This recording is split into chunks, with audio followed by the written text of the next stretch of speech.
السلام علیکم ورحمت الله وبرکاتو. نننی ویډیو زمونږه د دشمن نه د نجات لپاره او د رزق د پراخۍ لپاره زما د بیان دی. نن نو ملګرو خدمت کې عرض دی چې خپله باندې هم وګورئ، عمل پې هم وکړئ. ډېر مجرب او ډېر بهترین عمل دی او نور ملګرو سره هم شیر کوي.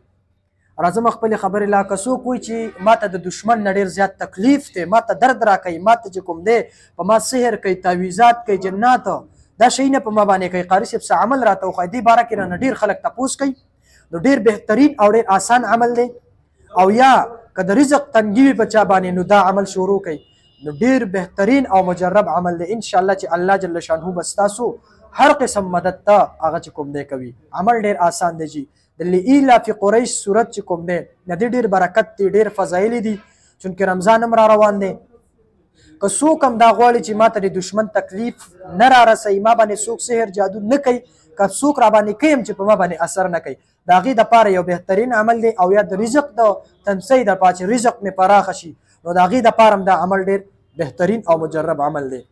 د لإیلاف قریش صورت چې کوم دی دا به د سحر د مونځ نه بعد هم 11 مرتبه وي، 11 کرته 11 مرتبه به دا وي.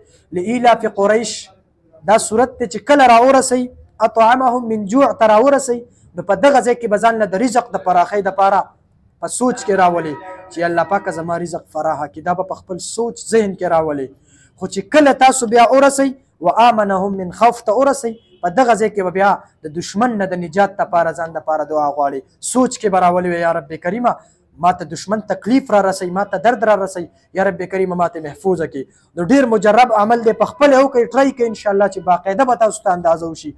خپله باندې هم وکړئ، نور ملګرو سره هم شیر کړئ. والسلام. ډېره مننه. الله مراته خوشحاله ساتئ.